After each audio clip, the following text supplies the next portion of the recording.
What's going on, everybody? My name is KENYON, and I'm the Director of Performance for the Philadelphia 76ers. I'd like to thank you for joining me for episode 1 of Climb Conversations. This podcast is for young people that are looking to grow as a leader, level up in their personal life, and also positively impact the community around them. Today, in episode 1, I'm going to rap with Danny Green, a 14-year NBA vet, about how he built a strong foundation and how you can find your purpose so that you can continue to climb and dominate life. Enjoy. First, thank you for jumping on. Appreciate you. Of course, brother. Thanks for having me, man. Yeah, man. This is Climb Conversations. This podcast, this conversation is for emerging leaders. This is for the young, hungry, emerging leader that is looking to grow and achieve and try to just figure it out, right? Figure out that first step, that second step, and how to kind of get to where you are right now, where we are, For sure. in the space of awesomeness and getting things done. And I think this is a special conversation because you're going to be the first athlete that I talk to. And it's an honor, man. So, yeah. Okay. Dude. So I think you'll be able to speak to some extra stuff for the people that are in the sports world. But overall, I think a lot of the things that you'll be able to share today will help any emerging leader out there in the world. So first question for you, DG, is what or how did you pick this journey? What made you say, I want to be a professional basketball player? Oh, man, I think for a lot of us, for me, it was day one situation. You know, I think a lot of us look up to our parents or certain people in our lives that we idolize. And for me, it was my dad. And he was always a big sports fan. Since I was growing up, he was always a big basketball fan. So, you know, he put the ball in my hands at 2 years old. I had a little Fisher-Price rim. I learned how to dribble and shoot a little bit on small hoops early age. I started playing Little League around 5 years old. I think it's like 6, 7 is when they start, or 5 and 6 years old. I started playing Little League at 5 years old, and at 5 and 6, and then 7 and 8. They do like every 2 years or something like that. They do groups together. Like the 5 and 6 year olds have a little youth league, and then 7 and 8 year olds. And then 5 and 6 I started early, but then I started playing up to like 7 and 8s early on, and then 9, 10s. Because I was more advanced, but started from day one with him putting the ball in my hands. He was my coach at a young age. He allowed me to be coached by other people as I got older. Then I had to obviously go into AAU program around 5th grade, 5th grade. Learn from playing in other boroughs. I grew up in Long Island, New York, so it's a little more secluded. It's not as rough around the edges. Not that it's saying at that time it was the most suburban area either, but it's not like Queens, Brooklyn, Bronx. So when I got into AAU around 5th grade, I'm going to Queens now. It's a different world for me. So learning how they operate out there, learning other different boroughs, how different kids, how they grow up, how they live, and realizing, my lifestyle, even though we weren't rich, was really comfortable compared to those. You know what I'm saying? A lot of those guys are out the mud. I might have been out the dirt, but those guys, out the mud, so, but I had to earn my respect from where I came from. And so watching the games, watching my dad late night, East Coast, you get the West Coast games late night. So I'm watching East Coast playoff games, Michael Jordan, all those guys. When I was younger, then I obviously grew up to, Vince Carter, Tracy McGrady, a lot of Carolina guys. Always a big Carolina fan. But I grew up liking to a lot of different people throughout the years of watching, and Kobe and Shaq, Gary Payton, Jason Williams, White Chocolate, Jason Williams, different players, different guys. So it started at a very early age for me, and luckily I didn't get burnt out. I continued to love it and grow with it, and I think that's also because I was good at it in my town and had fun with it. Some guys burn out easily or quickly. Some guys also peak early and quickly. Like they'll be really good early, better everybody, and then by junior year of high school, everybody's caught up or past them. So lucky for me, I was, I'm gonna say, a late bloomer. I was still very good in my area, but I didn't get exposed to the other areas till later, and I didn't get respected till later in the other boroughs in the part of the state of New York. And then, countryside wise, going to ABCD camps, those type of things, and then we'll be notarized. Is that when you realized that you could play professional basketball at that point? Yeah, like, man, it was always a dream. It's always a dream. And it's always like 1 in a million thing, and thought you never could happen. Could focus on it. My dad always taught me, like, one thing I always stuck in mind is, like, you can do anything that you can put your mind to. So I'm like, in these guys, and you don't have to be the most talented. You can find a way to be whatever that is. And I always saw that. And I saw some people around me that weren't very good, that were professionals at certain things or got good at certain things and were successful in areas that they had no business being successful in just because they put the work in. Yeah. So I didn't realize I could be professional. I always like, he's like, you should be your first goal was like, you should be a McDonald's All-American, or you should be top in your class in the state. And I was always trying to get that. I don't think I ever did. And you wouldn't like Mr. Basketball in New York. I never got that either. And he's like, try to be a McDonald's All-American. And they only choose like 20 guys in the country, 25 guys. And I'm like, damn, that's hard. Yeah. And once I was able to get recruited by schools and go to ABCD camp, then I was like, oh, damn, like this could be a real thing. I can go to school for free, not just any school, not just like the lowest schools, but any school I want to go to for free. When Carolina started recruiting me, then I was like, damn, this might be a possibility. I might be able to go to the NBA. And then I became McDonald's All-American, and I was like, all right. And then it started all over again when I went to school as a freshman. I got there, didn't play much. I was like, damn, I don't know if I'm gonna make it. I didn't start till my senior year. I played a lot my freshman year, and then not at all my sophomore, junior year. And I was like, you kind of, the light comes and goes. You see glimpses of it. And your junior year, like, all right, I might have a chance. Like I can hoop. I was still coming off the bench, but and then my senior year, I was like, I played well, won a chance. Like, this might be a thing. I might be able to get into a league. And once you get into the league, it's like, damn, am I gonna stick? You get cut. You're like, maybe it's not for me. But once I was able to crack a rotation, being drafted was unbelievable, of course. Yeah. Once I got into the league, it was like work starts all over again. Once you get to college, work starts all over again. Once I broke a rotation, even then, Pop and San Antonio didn't ever make you feel comfortable. Like your spot was solidified. So you had to continue to work. But once I got in rotation, I was like, okay, damn, maybe I could be around this thing for a little longer. But there's many moments where I felt it was possible early on. Then the light was kind of taken away and I had to work for it, which kept me driven, because I could imagine if I was one of those guys that's like a top 5 pick and like, I'm good. I don't have to, when you're early on and you're that great, you kind of peak early and then you just don't work and everybody catches up to you. So those guys that drafted ahead of me, a lot of them aren't in the league anymore because I think they were just given so much at an early age. Yeah. Okay. So what values allowed you to stay aligned? So I feel like this has happened probably a couple of times in your life, right? So elementary school, you had your moment and you had like the slow grow, and then you got to college and you had the slow grow, and then you had people around you, peak probably a little too early. And the same thing in the NBA. What are some values that you can share now that like allowed you to actually stay the course? Man, so I said along the ways, different things from different people, but the main thing that stuck with me at a young age was, because I never saw myself being a professional, I always had a backup plan. There's like always, obviously plan A should be plan A and plan B. Like whatever you want, you should go for it full in. But, we have to be realistic. And I think that the biggest thing in this world that most people can be, or a lot of people are, that will help you, that if you're not, is delusional. So like, if you know yourself, a lot of people in the world are delusional and don't know themselves. And they think that they're this and they're that. Yeah. When you stay grounded, and a lot of times those things they've grounded me. A lot of those experiences have grounded me. So it allowed me to stay in line. Like, you know what, this is something I really want, but I have to be prepared for this doesn't happen. So I'm going to school. I have to get my degree. I have to make sure, what I'm saying, I do what I need to do and meet people, and stay humble, because you never know when things will be taken away from you that quick. So that was the biggest thing. And I learned different values at being at Carolina under Coach Williams, how to be a man, how to grow, not just be a basketball player and a professional, but how to certain small theories we had every day. You can give a man a fish or you can teach a man a fish. That's that type of thing. Nobody cares who gets the credit when everybody's successful, like things like that. He had thoughts for the day for us every day. And some of those things I still live by.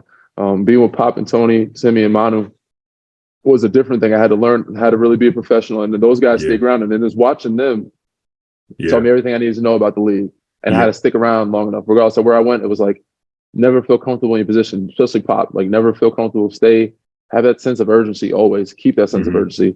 Yeah. And be thankful and grateful that everything is, because you really, you do deserve some of these things, but none of these things are don't take them for granted. None of these things are guaranteed. So don't take them for granted. And just being in that system, being in that organization led me to be like, all right, everywhere I go, I'm approach it this way, regardless if I feel I deserve it or not. Because some people may not think that. Maybe you're the crazy one. And I make sure you take the constructive criticism, get different perspectives and viewpoints, and make sure that, it's not just you, because if you think everybody around you is crazy, then you're probably the crazy one. But yeah, man, just being around those, 1,000%. Being around those guys, being around those people, it helped me a lot to understand and keep myself grounded and not delusional of who I am and where I was. Got you. Dope. So okay.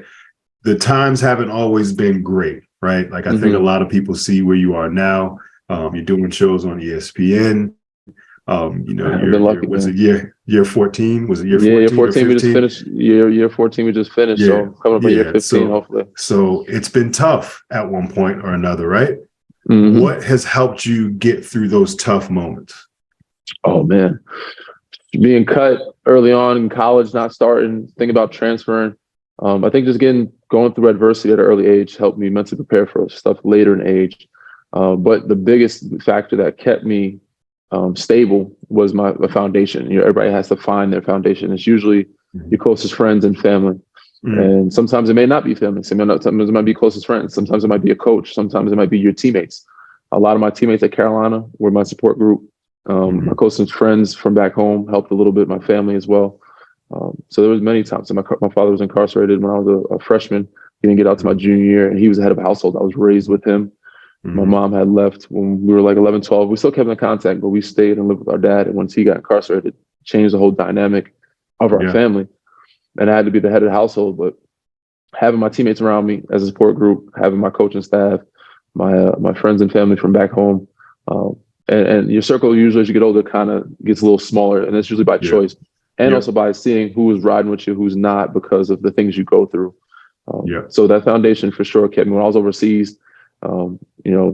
Worried about if I was ever getting back, if I was going to play in the league, or if I was going to make enough money to take care of the family because they needed me to. What year was rough, that? Man. What year was that? When did that happen? Was the lockout year. The lockout year. So I had my rookie year was 2009, 2010. I was cut. I was cut after that. That following preseason, I was cut in 2010 preseason. I was at home for 2 months. Got a call to do some workouts in San Antonio. Got the job. Actually, my workout with San Antonio was against a couple of people. And Ime was one of my guys. Ime Udoka was one of my guys. Yep. I got signed. Then they cut me and they said, we want to bring in somebody that knows the system better because Ime had been there already. So I got cut for Ime. So Ime came in and took that position.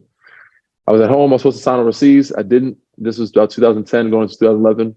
Yeah. I decided to stay. Want to do the D League, which is now the G League now. Yeah. And I played there for 2 months, and then I got a call up back to San Antonio that year. Yeah.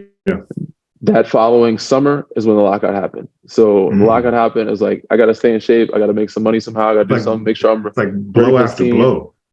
So I was like, damn. All right, well, while the lockout's going, I might as well play overseas. So I was like, I'm going to go play over in Slovenia. And I think, team took a chance on me. They thought, maybe we can keep this guy having because we're not sure if he's going to go back or not. So I went to Slovenia for 4 months. And when lockout ended, I was able to come back and try to make the team for San Antonio. So I was still at the end of the bench when I came back.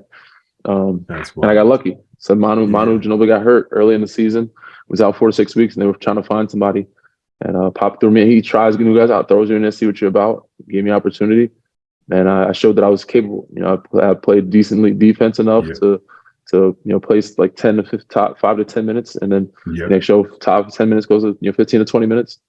And then he went to starting because they were trying to prevent Manu from injury. That's the only reason why I wasn't starting over Manu, because I was better than him.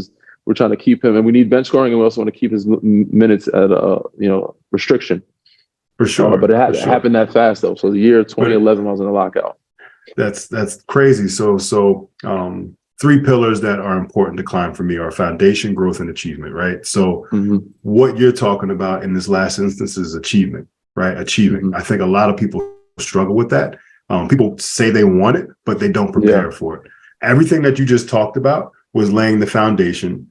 You going through the tough moments, and then officially or finally, you got to actually step into achieving, right? That lucky moment.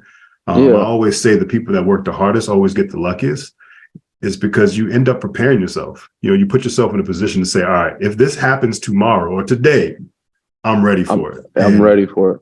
Right. And that happens a lot in the NBA, and that happens in life too. Like it's getting the reps that you need to get and going through those tough times. Like I didn't realize like the amount of time that you were cut and then brought back on and all these different things you had to navigate mentally real quick. Like how was that mentally? Like it had to be kind of like did you have moments where you're like, I don't know if this is for me?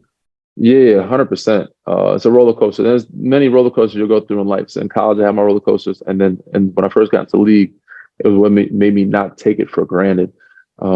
So the roller coasters of up and down, being cut, not sure, and being overseas, and like, I don't know if this is going to be for me. I don't know if I'm going to make it, or I think I'm going to let a lot of people down during this time. But in the end, was for me was I know it was, and that's just me being who I am and what I've seen and understanding the bigger picture. Mm-hmm. When you prepare yourself, like you said, those lucky opportunities, they're not necessarily lucky. People see what you have, what you are, and how hard you're working. And Yeah, for opportunities sure. are always going to present themselves. And you see it all the time, whether it's in TV shows or movies, the guys that's grinding, you see it Mm-hmm. in Pursuit of Happiness, that like you're going to only get but so low. But if you continue to work, people are going to see something in you or give you an opportunity. Some opportunities are always going to present itself. And if you're not ready for it, then that's you missing out on your, you know what I'm saying, that Yeah. your luck. You know what I'm saying? Yep. So, but I always knew, like, you know what, I'm just control what I can control. And that's one of the other things that stuck with me. And that opportunities always present itself. Something's going to happen. Some opportunities going to come up. Somebody always gets hurt. And it may not be now, maybe later. You just have to have the persistence and the Yeah. patience to know that it's going to come and just be ready for it. So I always worked when I was in the G League. I was running sprints, working on my ball hand. I had Phil Handy with me in the G League. This is before Come he on, got to Phil. it. It was me and Phil. Yep. We go way back then. Yep. So I'm doing workout with him all the time.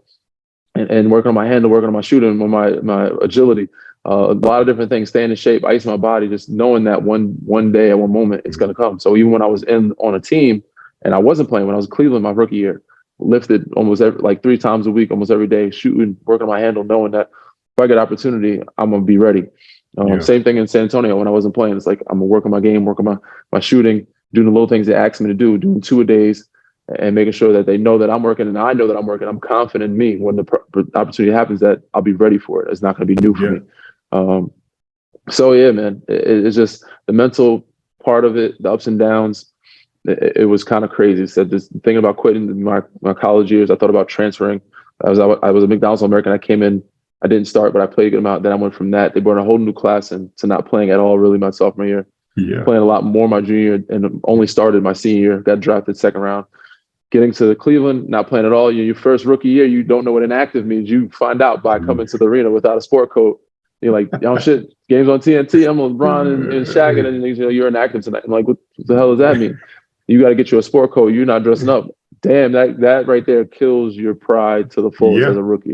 And you're just like, damn, this is what the league is about. Okay, I have to earn my spot. Just even being a rotation and being a uniform, I have to earn it. And it's but that takes years. That takes years to do.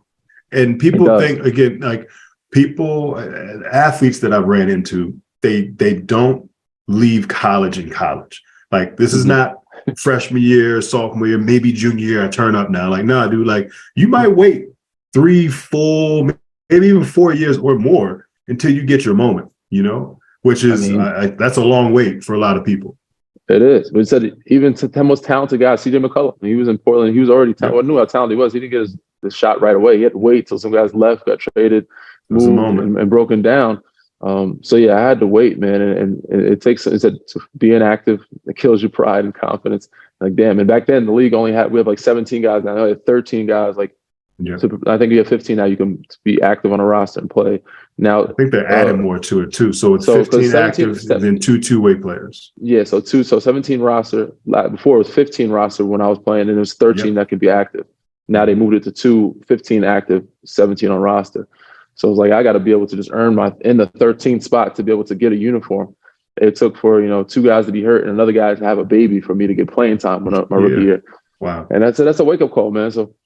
And after that, you get cut. You thought you were good. You played well in practice, and then no teams are really calling. You're like, damn, that's another wake up. And you're overseas. Luckily, I was in this place they spoke English. They may not be paying you on time. You got food there. You're like, what the hell's going on? And your life, you're trying to keep up with your friends and families on the internet. It's like, all right, now I'm looking through Twitter to see it because the totally different time zone. When they're up, when I'm awake. Man, there was a lot of mental roller coasters that had you like, damn, thinking. Is this the last time I'll be hooping, or what I need to prepare for? Even now, when you get older, you're like, you get an injury. Teams may not be called, may not be interested. Are they interested? Am I ready for this to be over? Because sometimes not everybody gets to choose when they want to go out. Even Carmelo, I love Carmelo, and I hate that it went out that way, but he's one of the greatest players to step on the floor, and he didn't get a chance to choose how he wanted to leave. You know what I'm saying? So for me, it's like I need to prepare for all of this. And hope that, that I still get an opportunity, but I still have to prove and show that I can do these things. Then you're in limbo when teams aren't calling or showing as much interest as they used to be. It's very nerve-wracking, man. And free agency is always that too, is some excitement, a lot of nervousness, a lot of confusion, or it's all the above. And depending on where you're at in your career, There might be more nervousness, there might be more stress, there might be less, there might be more excitement because I might get paid, or it's still, and you don't know what teams are interested in calling. But there's a lot of all those emotions running through your body every year that you're in this league as a free agent, or when you're trying to get into the league, or when you're on your way out of the league and you're trying to figure out how many more years I have left. What do you do to stay grounded? What is your practice? I know you got to do something to keep yourself mentally, emotionally in check. Yeah, well, a lot of my closest friends, I always made it a point, not that I don't love my teammates and people that I meet are celebrities. I made sure that I kept my same friends with me. They keep me grounded, of course. My family does too. My dad, biggest critic, coaching and all that. Wifey, the dog. So when I come home, I just try to stay from basketball. I try to do normal people things. That's just who I am. I've always been that. Go to the dog park, hang out with my dogs, watch some TV, grocery shop. I make sure to keep the things that I did before I got into the league to continue to do them now. That makes you feel like when you start, not saying that I'll knock these guys, or you have a driver, or you get grocery delivered, or you have a chef. Not saying no, I definitely have a chef, but some things you should just do on your own just to make you feel like, keep you grounded and normal. Like, because then once you get into that routine of doing those things, it's like, when it comes down to doing those things, like, I shouldn't be having to do this. Why am I pumping my own gas? Like, you feel like you kind of spoil yourself.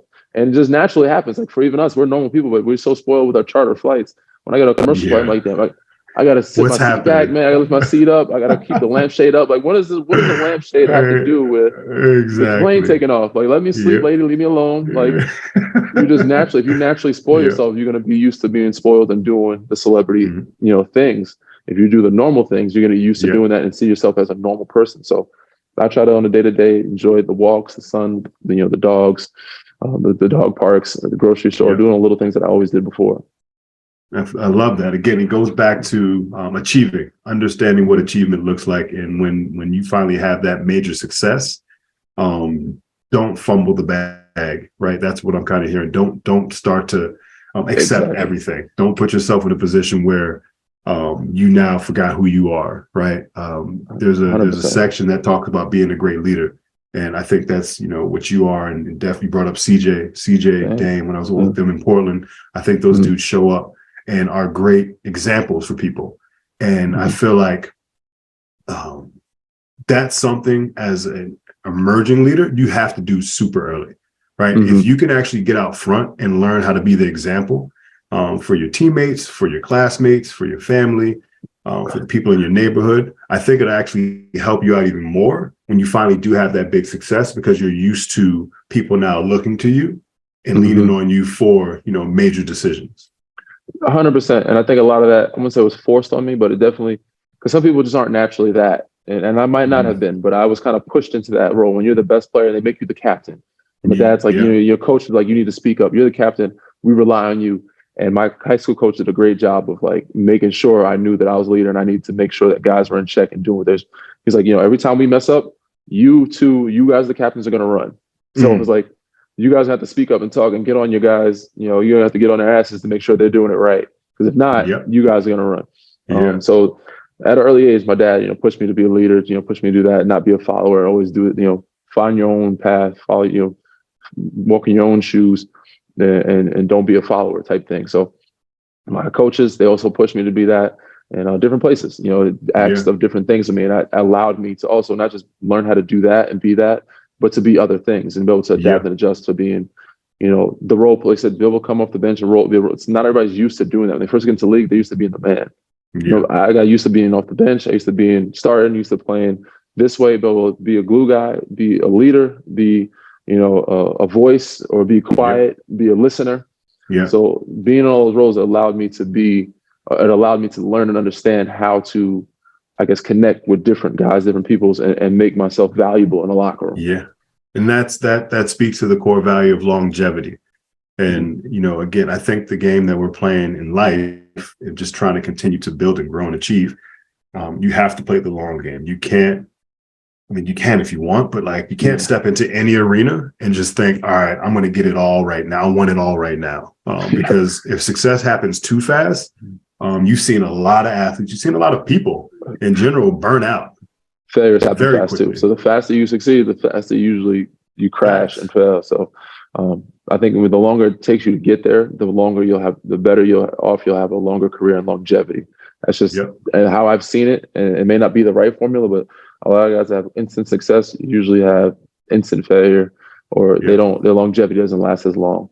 But there are some different rare cases. Yeah, for sure. For sure. Mm. All right. Well, last question I got for you.